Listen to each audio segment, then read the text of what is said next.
जय गुरुदेव। ऐसा अवसर जीवन में कभी कभी मिलता है कि जब किसी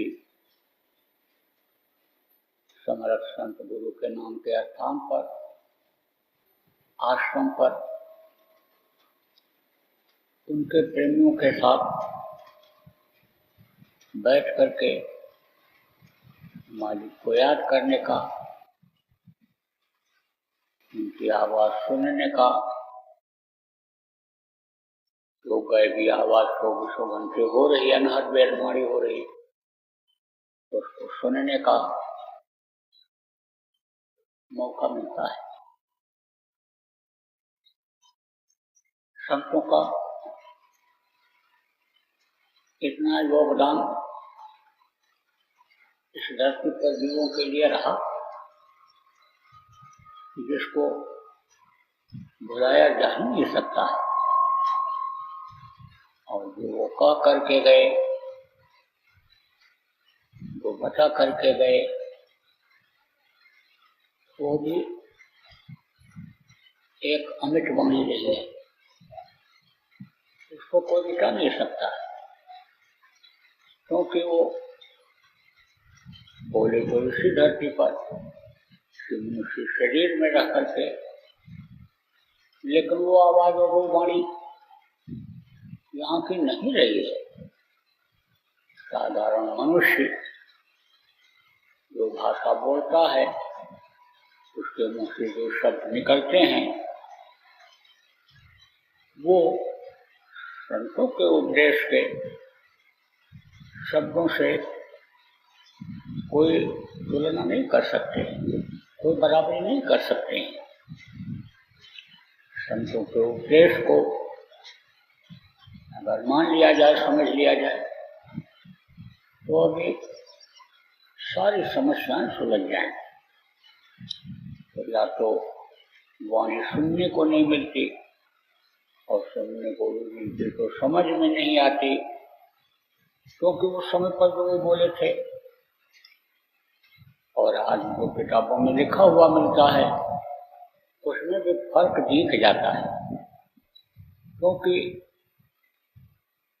100 साल पहले आया, कोई 200-500 साल पहले आया, 700 वर्षों पहले आया, और तब से ये जो ग्रंथ हैं, किताबें हैं, कई बार उनकी छपाई हुई, और हर बार छपाई में कुछ न कुछ अकल की छपाई करने वाले, पब्लिश करने वाले लगा देते हैं, कंपोजिटर लगा देते हैं, अपने मन से शब्दों को बदल देते हैं, तो अर्थ का नष्ट हो जाता है। कुछ लोग जब उनके कहे हुए बातों को अपनी भाषा में समझाने लगते हैं, उसका टीका करने लगते हैं, तो अपने अकल के अनुसार उसका अर्थ लिख देते हैं, और लोग पढ़ करके उसी पर विश्वास कर लेते हैं। तो जो असलियत है, वास्तविकता है, उससे दूर हट जाते हैं। लेकिन जो साधक होते हैं, साधना करते हैं, संत गति को प्राप्त होते हैं, वो उनकी बातों को समझते भी हैं और समझाते भी हैं, तो बातों को पकड़ाते हैं, रटाते हैं, और उस पर लोगों को अमल करा करके लाभ दिलाते हैं। आप देखो, जितने भी संत आए, तरीका तो उन्होंने भले बदल दिया हो, लोगों को बताने समझाने का, सरल भले किया हो साधना को, लेकिन रास्ता सबका एक ही रहा है। अब जब वो संतों की गद्दी, गद्दी का मतलब जहाँ वो रहते थे, बैठते थे, जब चले गए, तो उन स्थानों पर जो लोग आए, उस गद्दी को बरकरार रखने के लिए, नाम उजागर रहे, उसके लिए तरह तरह के आने समझो उपाय निकाल लिए। तो बजाय संत मत के, आने समझ लो कि वो और भी मत बन गया, वहाँ बहुमत बन गए, हर तरह के मत को बुलाने वालों को, मानने वालों को बुलाने के लिए वहाँ बहुमत कर लिया। तो आपको इस बात को समझने की जरूरत है कि कबीर साहब जब प्रथम संत आए तो उन्होंने क्या कहा, यानी समझ लो कि सत्य अलग है और ये जगत यह स्वप्नवत है।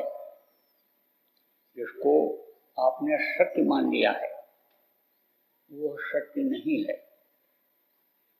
कहा ना उन्होंने कि सांच कहूं तो मारन धावे और झूठे जग पतियाना, संतो देखो जग बौराना। उन्होंने कहा अगर मैं सत्य बोलूं तो लोग मारने दौड़ते हैं, और झूठे जग पतियाना, पतियाना का मतलब क्या है, उसी को मान्यता दे देते हैं, उसी को मानने लगते हैं और उसी में लाभ खोजते हैं, उसी में सुख और शांति खोजते हैं और सत्य से बहुत दूर हटते चले जाते हैं। और अगर मैं सत्य की बात करूं तो झूठ में इतना लिप्त हो गए हैं, इतना फंस गए हैं कि वो सच्ची बात उनको तीखी लगती है, सच्ची बात उनको अच्छी नहीं लगती है, वो मारने दौड़ते हैं। झूठा क्या है और सत्य क्या है? सत्य तो वो सत्पुरुष है और सत्य देश की सारी चीजें सत्य हैं। वहाँ झूठ नाम की कोई चीज ही नहीं है, वहाँ कोई बनावटी चीज ही नहीं है, वहाँ तो जो कुछ भी है सब कीमती है, नकली चीज कोई है ही नहीं। नकलापन कहाँ है? इस दुनिया में है, संसार में है। नकला किसको कहते हैं? कि जो अपने काम ना हो, जिसकी कोई कीमत ना हो। जैसा नकला नोट है, जैसे नकला हीरा है, जैसा नकला सोना और चांदी है, ये आदमी के काम नहीं आता है।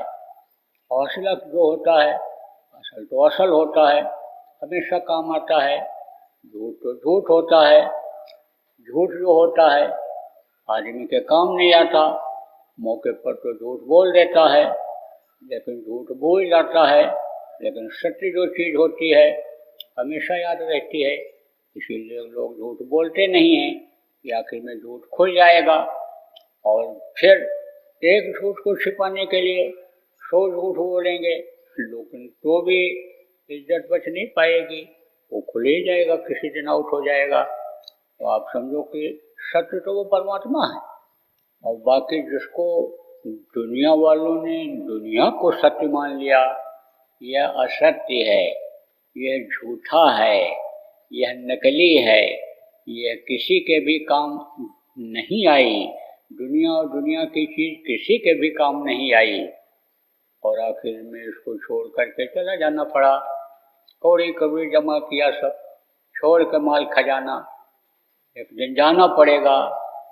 यानी अपना पराया छोड़कर तो प्रार्थना बोलते हैं कि जो भी जमा करते हो, जिसको अपना मानते हो, पराया मानते हो, यह सब छूट जाएगा।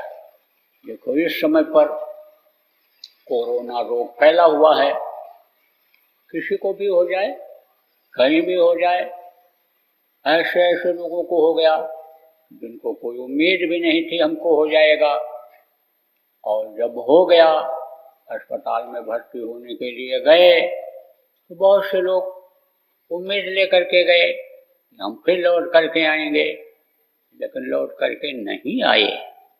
वही परिवार, वही बच्चे, आप जो समझो जिनके लिए झूठ बोला, जिनके लिए बेईमानी किया, जिनके लिए चोरी चकारी किया, जिनके लिए ठगी किया, आप ये समझ लो वही बच्चे जिनसे सेवा की उम्मीद रखे, इनको खिलाएंगे पहनाएंगे, अच्छे से रखेंगे, पढ़ लिख लेंगे, खुश हो जाएंगे, आखिर में बुढ़ापे में मेरी सेवा करेंगे। लेकिन वही बच्चे दूर दूर से ऐसे देखते रहे, ऐसे आवाज़ सुनते रहे, वीडियो में देखते रहे, मोबाइल में देखते रहे, वीडियो कॉन्फ्रेंसिंग में ही ऐसे देखकर संतोष कर लिए, नज़दीक नहीं जा पाए। अपनी जान बचाने के लिए, लोगों की जान बचाने के लिए तो सरकार ने ये योजना बनाई कि इनको अलग रखा जाएगा, अलग रखे गए और शरीर छोड़कर चले गए। संस्कार किसने किया? उनको जलाया किसने? जिनसे कोई उम्मीद भी नहीं थी, जिनसे कोई परिचय भी नहीं था, वो जो कर्मचारी थे उन लोगों ने संस्कार किया। अब आप ये सोचो कि क्या उन्होंने इस चीज को सोचा था कि हमारा ऐसा हाल होगा? लेकिन उस समय पर तो सब कुछ भूले हुए थे इस भूल और भ्रम के देश में। बस केवल धन दौलत पुत्र परिवार ही दिखाई पड़ रहा था। अपने बेटे से इतना प्रेम, बकरी के बेटे से कोई प्रेम नहीं। आप देखो मछली से कोई, उसके बच्चे से कोई प्रेम नहीं। मिल गए, खाते चले गए, पेट में डालते चले गए, रक्त विकार होता चला गया। आप समझो लोगों का घर ये शरीर बन गया। आप ये समझो जो हत्या हुई उसका आप समझो कि पाप लगा। तो अब यह चीज अगर समझ में आ जाए कि भाई खाने वाले को भी पाप, मारने वाले को भी पाप, लाने वाले पकाने वाले को भी पाप, तो पाप का भागीदार कोई बनेगा? आप समझो कि कोई ला करके घर में रख दिया। अब पत्नी नहीं खाती है, दबाव डालकर बनवाया और मांस को खाया। अब वही पत्नी को अगर पता चल जाए कि हमको भी भागीदार बनना पड़ेगा इस पाप में, तो बनाएगी। लेकिन बताने वाला कौन, समझाने वाला उनको कौन मिलता है? स्वार्थ के ही लोग मिलते हैं। और उनको बहुत से लोगों को पता ही नहीं चलता है कि नहीं खाना चाहिए, नहीं बनाना चाहिए। तो आप ये समझो कर्म जब इकट्ठा हो जाते हैं तो सजा तो मिलती ही मिलती है, क्योंकि ये कर्म प्रधान देश है। तो कुछ लोग आप ये समझो कि उम्मीद ले करके गए, अस्पताल में भर्ती हुए कोरोना मर्ज के चक्कर में, और लौट करके नहीं आए। और कुछ तो यही सोच लिए कि अब हम लौट पाएं न लौट पाएं इस घर में, और अपने दरवाजे को मुकान के प्रणाम करके चले गए कि लौटे न लौटे। लेकिन वो लौट आए, वापस आ गए। तो कहा कि मौत बिक्री पाहुना और पड़े अचानक धाय। आप ये समझो मेहमान आ जाते हैं, तो पहले के समय में तो कोई ऐसा साधन नहीं था कि लोग बताते कि हम आ रहे हैं, अचानक आ जाते थे। आप ये समझो तो कहते कि मेहमान आएगा, पाहुना आएगा, कभी भी आ सकता है। हाँ, ये जरूर है कि जानवरों को, पशुओं पक्षियों को पता लग जाता था। कौवा मकान के ऊपर सुबह सुबह आकर के जब बोलता था तो माताएं समझ जाती थी कि आज कोई मेहमान जरूर आएगा। लेकिन आदमी को नहीं पता चलता था। और बिक्री के लिए, सामान खरीदने के लिए, कब ग्राहक आ जाए दुकान पर उसका भी कोई ठिकाना नहीं है। आप ये समझो कभी भी आ सकता है। इसीलिए कहते सुबह टाइम से दुकान खोल दो और रात को समझो टाइम तक दुकान पर बैठो, पता नहीं कब आ जाए। और मौत का भी अंदाजा किसी को नहीं रहता है कि मौत कब आ जाएगी। तो आपको समझने की ज़रूरत है कि दुनिया और दुनिया की ये जो चीज़ें हैं ये कोई काम आने वाली नहीं हैं, यह सब है नकली। हर संत ने ही बात कही, और संतों की बातों को आप कभी काट नहीं सकते हो। संतों की बातें अमर हो जाती हैं, संतों की बातें अकाट्य होती हैं, कोई काट नहीं सकता है, अचूक होती हैं। अचूक किसको कहा गया? कि जिसका निशाना चूका ही नहीं। कहते अचूक बाण मारते हैं, बाण छोड़ा नहीं कि दुश्मन के पास पहुंचा और उसको बींध लिया, छोड़ा नहीं बाण, और छोड़ते ही लगा। चूक नहीं सकता है निशाना। अचूक निशाना जिसको कहते हैं, आप समझो कहते हो अचूक दवा है, यानी यह दवा फायदा करेगी ही करेगी। ऐसे संतों की जो बातें होती हैं, संतों के जो शब्द होते हैं वो अचूक होते हैं, वो असर करते ही करते हैं, लगते ही लगते हैं। तो कहा गया कि सतगुरु खींच कर मारिया, शब्द सने ही बान, और मेरा मारा फिर जिए तो हाथ न गहूं कमान। सतगुरु ने कहा कि मेरा निशाना चूकता नहीं है। किसका निशाना? शब्द का निशाना। आपको सत्संगों में सुनाया गया कि शब्द से ही ये सारा संसार बना, अन्य पिंड ब्रह्मांड सब शब्द से बने और शब्द से ही सब कुछ निर्माण हुआ। तो ऊपर से सतलोक से जो शब्द आ रहे हैं वो तो शब्द कहे ही गए, लेकिन जो आदमी के मुंह से निकलता है उसको भी शब्द ही कहते हैं। कहते हैं ना कि दो शब्द सुना दो, दो शब्द बोल दो, दो शब्द कह दो। मुंह से जो निकलता है उसको भी शब्द कहते हैं। अब यह शब्द जो है जो मुंह से निकलता है वो यानी समझो कि कानों में जाता है। इस यानी मानव शरीर में जो मांस के शरीर से बना है, इसमें जो मुंह है इससे जो शब्द निकलता, आवाज निकलती है, वो मांस के शरीर में जो कान है इन कानों में जाता है, उससे सुनाई पड़ता है। लेकिन जो ऊपर से शब्द उतर रहा है वो अंतर में जो यानी समझो कि यानी आँख और यानी अंतर में जो कान है उन कान से सुनाई पड़ता है। जो जीवात्मा में कान है उस कान से सुनाई पड़ता है। तो आप ये समझो कि पहले तो आप ये समझो कि संत जो आते हैं ऐसा यानी मानो शरीर में ही आते हैं, तो मानो शरीर से ऐसी आवाज यानी लगाते हैं, ऐसा शब्द छोड़ते हैं जो लोगों के कानों में पड़ता है और कानों से अंदर जाता है और वो अपनी जगह बनाता है, वो अपना असर जताता है। किसके ऊपर असर पड़ता है? मन के ऊपर असर पड़ता है, क्योंकि मन ये राजा है, शरीर का राजा है। शरीर का मालिक कौन है?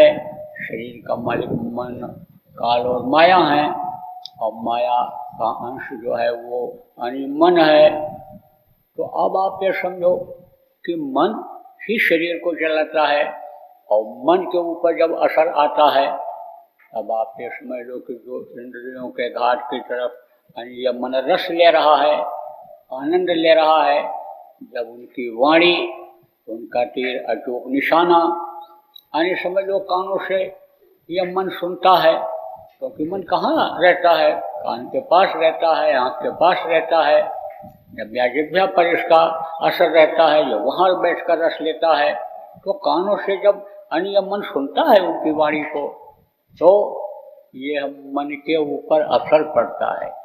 जो मानव शरीर से अन्य शब्द निकालते हैं संत, और समझ लो कि जब जीव उसको सुनता है तो जीव के मन के ऊपर जब असर पड़ता है तो बातों से वो बदल जाता है। यानी समझ लो कि जो दुनिया की तरफ लगा रहता है, शरीर की तरफ, इंद्रियों की तरफ लगा रहता है, उधर से हटता है। ये मन मरता है, और मन जब तक नहीं मरेगा, मन जब तक जिंदा रहेगा, इस शरीर को यानी समझो कंट्रोल में रखेगा। और मन इस समय कहाँ लग गया? शरीर के इंद्रियों के घाट पर लग गया, तो यह तो भजन कभी करने नहीं देगा। ये तो भगवान को, परमात्मा को, जिसको अनेक नामों से पुकारा गया, उस सचखंड के सतदेश के मालिक को कभी याद नहीं करने देगा। जीवात्मा को भी अपने ही उसी घेरे में लिए रहेगा। तो आप ये समझो कि संतों की जो वाण होती है, जो शब्दों की वाण होती है, वो क्या करती है? मन को मार देती है। तो कहा शब्द से नहीं वाण, शब्द जो मुंह से निकालते हैं, शब्द रूपी वाण जो निकालते हैं, उससे ये मन मरता है। और जब मन मरता है तब शरीर स्थिर होता है। मन अगर नहीं मरेगा तो ये शरीर को चलाता रहेगा, ये दौड़ाता रहेगा। आप देखो, आप लोग, बहुत से लोग अन्य समझो की भजन ध्यान करते भी हो, लेकिन शरीर कहीं रहता है और मन कहीं दौड़ता रहता है। तो अक्सर लोगों की यह शिकायत रहती है कि भजन नहीं बनता, कुछ दिखाई नहीं पड़ता, कुछ सुनाई नहीं पड़ता है। अक्सर यह शिकायत रहती है। तो उसका यही कारण है कि मन भगता रहता है, भगता रहता है। अब आप क्या करते हो? आप वचन को भूल जाते हो, आप ये उतना ही याद रखते हो कि जिससे आपके शरीर को कष्ट न हो, मन को तकलीफ न हो, उतना ही आप याद रखते हो। याद तो रखते हो, तभी जुड़े रहते हो। अगर एकदम से भूल जाओ तो आप ये समझो कि दुनिया को भी याद रहेगी, दुनिया भूलेगी नहीं, लेकिन कभी दुनिया को भूलते हो, कभी आप याद करते हो गुरु के वचन को, गुरु की वाणी को, कि भजन करो, समय निकालो 1 घंटा सुबह शाम। तो ये वाणी तो याद रहती है, ये तो याद रहता है। हाथ से अगर किसी को कुछ दे दोगे, माने कुछ खिला दोगे, पैर से चलकर किसी की मदद कर दोगे, मुंह से बोल करके, उपदेश दे करके, अच्छी बात बता करके माने उसके जान को बचा लोगे जो खतरे की तरफ बढ़ रहा है, तो इससे क्या होगा? इससे पुण्य इकट्ठा होगा, इससे तुम्हारा जो है वो तुमको शारीरिक लाभ मिलेगा। जिस अंग से तुम सेवा करोगे, यानी समझो कि उसका तुमको लाभ मिलेगा। शरीर से सेवा करोगे तो शरीर तुम्हारा स्वस्थ होगा, धन से सेवा करोगे तो धन में बढ़ोतरी होगी, लक्ष्मी खुश होकर के रुकेंगी, ये लाभ तो मिल जाएगा। लेकिन जीवात्मा का को लाभ जो मिलना वो इससे नहीं मिल पाएगा, तो भजन तो करना ही पड़ेगा। अब ये जरूर है कि जब सेवा करते रहोगे, जब अंग आने समय जो परमार्थ में लगेंगे, तब मन को जीतने में आसानी रहेगी, क्योंकि आपके अंदर उस सेवा का बल आएगा, आपकी हिम्मत बढ़ेगी और मनोबल ऊंचा होगा। और नहीं तो मनोबल गिर जाता है, इसलिए उसमें फायदा तो होगा, लेकिन करना तो पड़ेगा ही पड़ेगा, क्योंकि मुक्ति और मोक्ष का रास्ता केवल यही है, इसके अलावा और कुछ नहीं है। तो शुरू में तो सब समझ नहीं पाते हैं, धीरे धीरे जब सत्संग सुनते हैं तब ये चीज़ समझ में आ जाती है कि इसके बगैर उद्धार हो ही नहीं सकता है, नरक और 84 से छुटकारा मिल ही नहीं सकता है। बगैर नाम की कमाई किए हुए, बगैर नाम दान लिए हुए हम जन्म और मरण की पीड़ा से बच नहीं सकते हैं। तो जब कुछ समझ में आ जाता है तो लगातार आप बैठते हो, लेकिन वहाँ स्वार्थ जुड़ा रहता है, लेट हो जाएगा, हम अगर नहीं दुकान खोलेंगे समय से, ग्राहक लौट जाएंगे, आमदनी कम हो जाएगी, दफ्तर में समय से नहीं पहुंच पाएंगे, लेट हो जाएंगे, काम नहीं हो पाएगा, घर गृहस्थी का काम, तो मन इधर लगा रहता है। तो सुमिरन कर तो लेते हो, थोड़ी देर के लिए ध्यान कर तो लेते हो, भजन तो कर लेते हो, लेकिन उसका फायदा लाभ नहीं मिल पाता है। क्यों? क्योंकि मन नहीं रुकता है, और मन जहाँ लगा रहता है उधर ही ले जाता है, खाने की तरफ, दुकान की तरफ, दफ्तर की तरफ, खेती की तरफ, बच्चों की तरफ, उधर ही शरीर को ले जाता है। तो जिधर शरीर चला जाएगा, शरीर के अंदर ही मन है तो मन भी जाएगा। अब आप समझो मन जिधर ले जाएगा उधर शरीर जाएगा। दोनों का यह रिश्ता समझ लो एक सिक्के के दो पहलू की तरह से है। जैसे सिक्का होता है, रुपया होता है, एक तरफ दूसरा, दूसरे तरफ दूसरा लिखा पड़ी होती है, उस पर फोटो रहता है, तो रहता तो अलग है, समझो फोटो अलग छपा रहता है, लिखावट अलग रहती है, लेकिन है वो ये कहीं कहा जाएगा सिक्का ही। ऐसे इनका दोनों का अटूट रिश्ता रहता है, शरीर का और मन का ये अटूट रिश्ता रहता है। अटूट किसको कहते हैं? जो टूटता नहीं है। तो शरीर जा जाता, मन जाता, मन जा जाता, तो शरीर जाता है। तो करना क्या चाहिए प्रेमियों?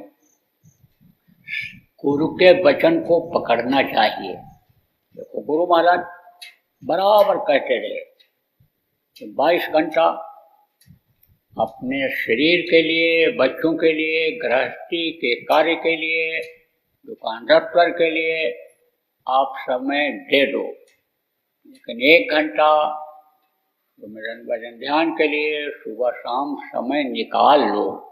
इसी में से समय निकाल लो। आप आधा घंटा भी बैठ गए तो आधा घंटा में तो मन ही रुकने वाला नहीं। आप ये समझो कि जब तक चंचल बच्चे को बहुत ज्यादा रोकने की कोशिश नहीं करते हैं, पीछे उसके नहीं लग जाते हैं, तब तक घर में नहीं रुकता है।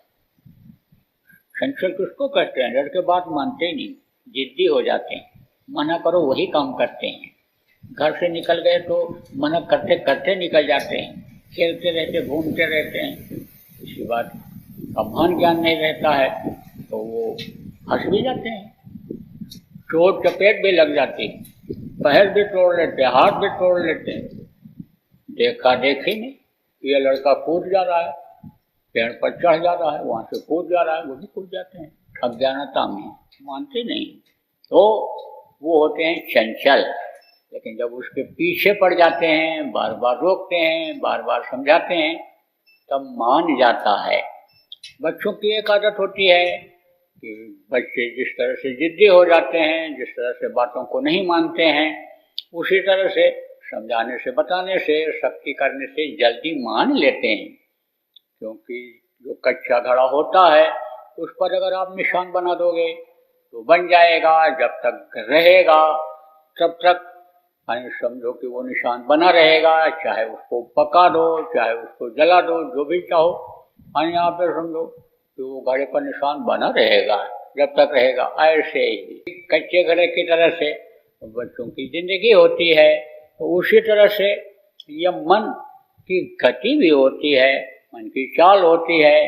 अब ये जरूर है कि इस दुनिया में, इस संसार में मन आने समझ लो कि क्या क्या भूमिका अदा करता है।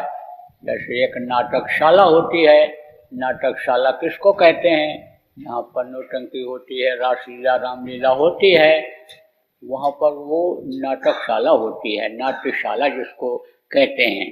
तो वहाँ पर जो काम करने वाले लोग होते हैं वो आप ये समझ लो कि कभी बाप बन जाते हैं, तो कभी बाप का बेटा बन जाते हैं, तो कभी औरत बन जाते हैं, तो कभी बच्चा बन जाते हैं, तो कभी राजा बन जाते हैं, तो कभी उनके दरबारी बन जाते हैं, तो कभी भिखारी बन जाते हैं। कलाकार वही रहते हैं, लेकिन बदल बदल करके वो रूप अपना दिखाते रहते हैं। ऐसे ही अब मन है, यह भी कभी चलेगा साध की और कभी समझ लो कि साध की गति चलता है, भाव साध का ले आता है, और कभी यही अपराधी प्रवृत्ति ला देता है, कभी राजा ये बन जाता है और राजसी ठाट को पसंद करता है, और कभी ये त्यागी बन जाता है। तो इसके बहुत रूप हो गए इस मन के। अब यह है कि कभी कच्चे घड़े की तरह से हो जाता है, कभी बालक की तरह हो जाता है, तो उसका फायदा संत ले लेते हैं, उठा लेते हैं। उनकी बातों को अगर याद रखा जाए तो ये मन जल्दी से मुड़ जाता है। आप समझो कि अगर बैठने लग जाओ तो ये मुड़ जाएगा, ये थक जाएगा, तो भगते भगते रुक जाएगा, और रुक जाएगा तभी आपका काम बन पाएगा। देखो, कोई स्पीड में गाड़ी जा रही बड़ी तेजी से, और आपको बाएं मुड़ना है। आप बाएं जब आप मुड़ नहीं पाए, देख नहीं पाए और आगे निकल गए, तो आपको गाड़ी रोकनी पड़ेगी, और रोक करके वापस लानी पड़ेगी, और फिर आपको बाएं मुड़ना पड़ेगा। आपको चलती गाड़ी में हम बैक कर रहे हैं, चलती गाड़ी में हम आगे निकल गए तो बाएं मोड़ रहे हैं, तो कहाँ जाओगे? अरे वहाँ तो रास्ता है नहीं, रास्ता तो आपने छोड़ दिया, तो कैसे मुड़ पाओगे? ऐसे ही मन की वेग जिधर जा रही है, जब तक वो रुकेगी नहीं तब तक आप दूसरी तरफ मोड़ नहीं सकते हो। पंखा लगा रहता है, अब पंखे में आवाज आने लग गई और आपको उसको देखना है कहाँ से आवाज आ रही, नट बोल्ट ढीला हो गया कि बेरिंग कट गई, तो जब तक रोकोगे नहीं तब तक हिला करके और आगे पीछे करके उसको चेक नहीं कर सकते हो, जांच उसकी नहीं कर सकते हो। इसी तरह से जब तक मन रुकेगा नहीं तब तक आप ऊपर इसको मोड़ नहीं सकते हो। ये कब रुकेगा? जब स्थिर रखोगे शरीर को, इसके कहने पर आप शरीर को उठाओगे नहीं। मन कब स्थिर होगा? कि जब आप देर तक बैठोगे, तब यह भगते भगते रुकेगा या कोशिश करते करते रुकेगा। जैसे आपको उदाहरण दिया चंचल बच्चे का, भागता ही रहता है, घर से निकलता ही जाता है, ये फंसता ही जाता है, तकलीफ झेलता ही जाता है। ऐसे ही जब कोशिश करते हैं तो लौट करके आ जाता है, रुकने लगता है। ऐसे ही मन यानी समझो कि रुकने लग जाता है, और मन जब रुक जाएगा और इधर से मोड़ोगे, और जब यानी इसको वो शब्द जो अंतर में हो रहा 24 घंटे, उसको जब ये पकड़ाओगे यानी शब्द को पकड़ाओगे, और फिर जब ये ऊपर जाएगा, सत्य के पास जाएगा, तब आप ये समझो कि इस दुनिया को यानी झूठा समझने लगेगा, इसको नकली समझने लगेगा, इसको नीरस समझने लगेगा, फिर जल्दी इधर आना पसंद नहीं करेगा। और आएगा भी तो आप ये समझो कि जैसे आप बहुत से लोग घर छोड़ करके जाते हो, और बच्चों से आने समझ लो कि आपको प्रेम रहता है, और कहीं भी रहते हो लौट करके आते हो, आप ये समझो कि उस तरह से यानी समझो कि इसको वहाँ से प्रेम हो जाएगा। अगर आएगा भी तो जब वहाँ पहुँच जाएगा, जब वो समझ जाएगा कि हमारे असली पिता यही हैं, हमारे असली पति यही हैं, यानी असली सब कुछ यही हैं, हम तो नकल में फंसे हुए हैं, नकल रेस में फंसे हुए हैं, हम तो बंद कर दिए गए। जैसे जेल में कोई बंद हो जाता है तो घर की बराबर याद आती रहती है, और वो समझता है कि हम निकलेंगे किसी दिन और फिर अपने घर पहुँचेंगे, और समझ लो कि उसी तरह से ये जब ऊपर जाने लगती है और यहाँ आती भी है जीवात्मा अपने इस शरीर के समय को पूरा करने के लिए, सांसों की पूंजी को पूरा करने के लिए, खत्म करने के लिए, इस पूंजी को, इन कर्मों को जो हमारे हैं यानी हम इसको जला दें, खत्म कर दें, जो एक दूसरे का लेना देना है हम अदा कर दें, फिर हमको दूसरे जन्म में यानी अदा करने के लिए ना आना पड़े। फिर जीवात्मा आएगी तो यहाँ रहेगी तो, लेकिन आप ये समझ लो कि जैसे पीहर चली जाती है, औरत चली जाती है, लेकिन वो पति का घर, पति का देश यानी वो पति का गांव जल्दी नहीं भूलता है, रहती वहाँ है, लेकिन ये है कि उसको भूलता नहीं है। ऐसे ही आप तो गए भूल, क्योंकि आप वहाँ देखे नहीं, पहुँचे नहीं, एक भी बार नहीं गए, रास्ता मिलते हुए भी आपने आलस्य किया, आप उस पर चल नहीं पाए, गुरु की दया ले नहीं पाए, तो आप तो गए भूल।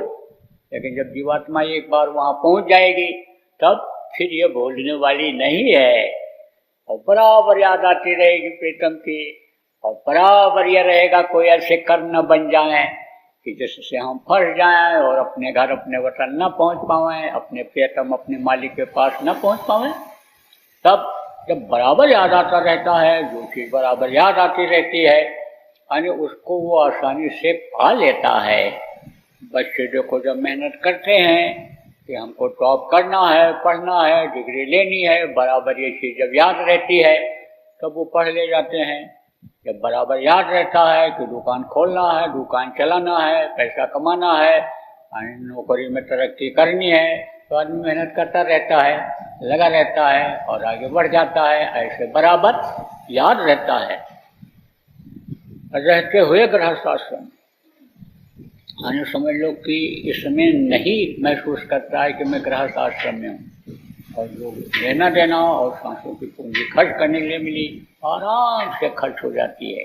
फिर कोई टेंशन नहीं होता है, धर्म को भी समझ जाता, कर्म को भी समझ जाता, एक दूसरे के फल को भी समझ जाता है, बरकत कैसे ली जाती है, प्रभु से कोई चीज़ कैसे प्राप्त किया जाता है, असली देवी कौन है, देवता कौन है, उनको कैसे खुश करके उनसे चीज़ों को लिया जा सकता है, ये सारी जानकारी हो जाती है। कहा एक साधे सब सदे, सब साधे सब जाए, एक को अगर साध लो तो उससे से सब कुछ सद जाएगा। तो आप भाग्यशाली हो जिनको मनुष्य शरीर मिला, और आप बहुत से लोगों को गुरु महाराज जैसे संत मिले, सदगुरु मिले, आपको नामदान मिला, आप भाग्यशाली हो। और जो यहाँ पर मौजूद हो वो उनके भाग्य कुछ और ही हैं। आपको यहाँ सेवा का भी मौका मिल रहा है, आश्रम पर भजन ध्यान सुमरन का भी मौका मिल रहा है, तो भाग्यशाली हो। लेकिन वो कम भाग्यशाली नहीं है कि जो घरों में हैं और अपने कर्जे को अदा कर रहे, परिवार के, बच्चों के, रिश्तेदारों के, वो भी काम में लगे हुए हैं। अब उन लोगों से मुझे ये कहना है नामदानियों से और सत्संगियों से कि आप रहो तो उसी में, गृहस्थ आश्रम में ही रहो, लेकिन उस मालिक को मत भूलो, गुरु को मत भूलो, मौत को मत भूलो, गुरु के वचनों को मत भूलो। बराबर ध्यान भजन सुमिरन करते रहो। गुरु जो भी बोल करके गए, गुरु के वचनों को पकड़ करके और उस पर चलते रहो, अमल करते रहो। देखो प्रेमियों, गुरु पूर्णिमा आ रही है, लेकिन अब गुरु पूर्णिमा जैसे धूमधाम से मनाई जाती थी, एक जगह पर होती थी, इस समय पर जब पूरे विश्व में कोरोना जैसा रोग फैल गया है और भारत देश में दिन ब दिन बढ़ता चला जा रहा है, ऐसे समय में एक जगह इकट्ठा होकर के गुरु पूर्णिमा को मनाना यह संभव नहीं है। इसलिए जितने भी सत्संगी आप लोग हो, चाहे यहाँ पर हो, सुन रहे हो, आप जाने वाले हो या बाहर कहीं भी हो आप सुन रहे हो या आपके कान तक ये आवाज़ पहुँचे, तो आपको ये मालूम होना चाहिए कि आप अपने अपने स्थान पर ही गुरु पूर्णिमा को समय परिस्थिति के अनुसार मना लेना। गुरु पूर्णिमा यहाँ भी ज़्यादा लोगों की उपस्थिति में नहीं भी हो सकता है, मना तो हम भी लेंगे, यहाँ रहें कहीं भी रहें, याद तो करेंगे उस दिन गुरु को, गुरु पूर्णिमा के दिन याद तो जरूर करेंगे। जो भी जिस तरह से मत के अनुसार पूजा पाठ जो भी होता है करेंगे। और आपको भी मालूम है पुराने लोगों को कैसे किया जाता है, जो नए लोग आए हैं पुराने लोगों के संपर्क में आने हैं ही, किसी न किसी माध्यम से ही आते हैं, तो आप उनको भी बता दीजिए अपने अपने स्थान पर ये लोग गुरु पूर्णिमा को मना लेंगे। तो बोलो जय गुरुदेव, जय गुरुदेव, जय गुरुदेव, जय गुरुदेव, जय गुरुदेव, जय जय गुरुदेव।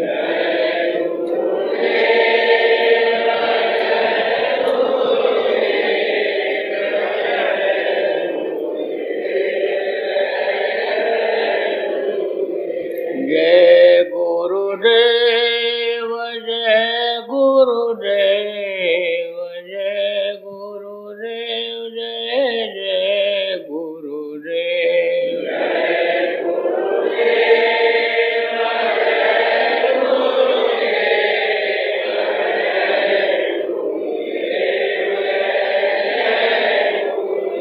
जय गुरुदेव।